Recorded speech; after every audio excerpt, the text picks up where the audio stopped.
nossos dias, meus irmãos, há um clima de grande ação do demônio em estruturas que perseguem a fé e a verdade. O demônio está presente na cultura, na educação, no sistema judiciário e acusatório, na política. Diversos partidos, mundo afora e aqui no Brasil, eles são possuídos pelo demônio no seu projeto. Quando você olha lá, a favor do aborto, liberação das drogas, desencarceramento dos bandidos, domínio do Estado sobre a liberdade das pessoas, presença do demônio. E é interessante que quando os católicos se afeicionam a esses ambientes, eles ficam diferentes. A gente vê na igreja, claramente, onde a gente vai, quem está afeiçoados a essas ideologias de gênero, aborto, a todas estas pautas identitárias, autoritárias, fascistas, extremas, quem alia a isso perde a espiritualidade. Nesses dias eu tenho atendido algumas pessoas com inclinação homossexual, deixando esses grupos. Muito interessante, em Brasília, um me dizia: quando aí eu era um homem escravo, eu estava escravo na mão. Eu tenho um poder em mim e nada pode me segurar. Nivea Derma e proteção ativa. Uma Teologia dessa militância. E hoje eu sou livre, porque eu posso amar a Deus e receber Jesus. Mas eu sou atacado. E claro, os cristãos são atacados.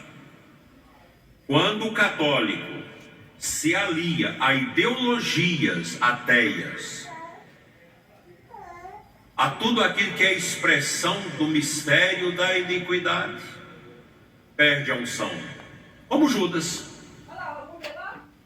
Judas morreu batizado, morreu ordenado padre, mas morreu no mistério da iniquidade. Aliou-se ao demônio, fez aliança com Satanás. Todo esse movimento de morte que nós estamos vivendo, essas estruturas de perseguição à fé e à verdade cristã, estão todas grávidas de Satanás. Mas quando você vê os movimentos pro-life, pela vida, mundo afora, quando você vê os movimentos conservadores, que querem conservar o amor à Eucaristia, aos sacramentos, à igreja, o amor à verdade, à filosofia cristã, esses estão grávidos do Espírito Santo. E uma coisa é verdadeira: todo esse mal que hoje convive com o bem no mundo, em grande dilatação, Jesus falou disso. É o joio e o trigo. Não convém arrancar o joio, porque ao arrancar o joio você pode arrancar junto o trigo. Deixa crescer junto. No final os anjos virão para fazer a ceifa. E aí vão separar o joio e o trigo. E vai enfeixar o joio e meter no fogo do inferno. E o trigo na glória de Deus. Não é à toa que o trigo e o azeite de oliva faz parte da nossa tradição cristã. O azeite é o óleo do batismo, das ordenações, da crisma, da unção dos enfermos, o óleo que nos fortalece em Cristo, e o trigo que se torna Eucaristia para nos alimentar. Assim, meus irmãos, a grande certeza nossa é que o diabo será derrotado no seu devido momento. Hoje nós vivemos o Cronos, o tempo da história. E já dentro desse tempo, nós temos o Kairos, o tempo de Deus, através da missa, através da nossa oração e da vivência dos sacramentos. Cristo é Deus e o diabo não pode nunca vencê-lo. A luta de Satanás é perdida. Quando chegar o Kairos, o demônio será derrotado plenamente pelo poder da cruz e será sentenciado ao castigo eterno, com todos os que o seguirem neste mundo. Não foi à toa que Jesus disse: eu vi Satanás cair como raio. O diabo está sendo derrotado. Quem se coloca ao lado dele não vinga. Quem usa do direito para impor a ideologia, o massacre, o controle, a ditadura, não vinga.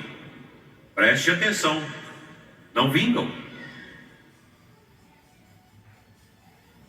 O Brasil recebe nesses dias um dos homens mais perversos que nós temos na política, Macron, presidente da França. Ateu, inimigo da igreja, abortista, todas as misérias da imoralidade que você pensar que é promovido hoje pela ideologia do mundo, está presente no coração deste mundo. Mas o Brasil virou palco de acolher esses globalistas miseráveis que querem nortear a liberdade do mundo e ditadores. É impressionante. Todos comandados por Satanás. Porque essa gente ateia e fala de democracia com a boca boa, mas não é o que está no coração.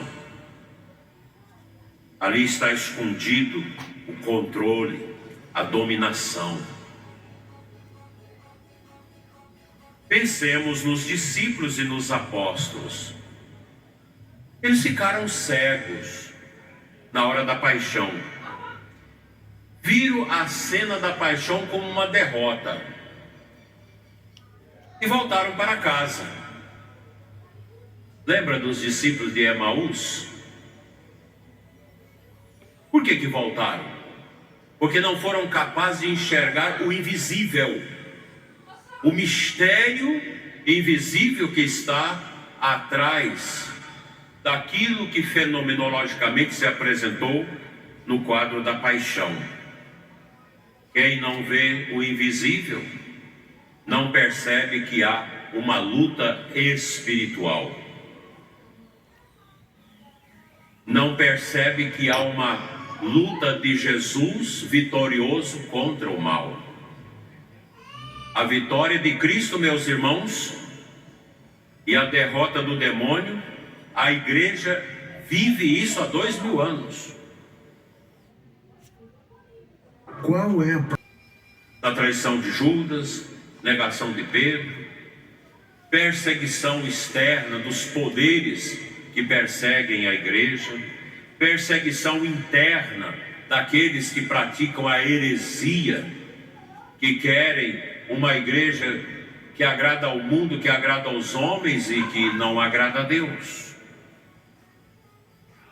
Mas a igreja segue o seu curso e vai seguir até a volta do nosso Salvador.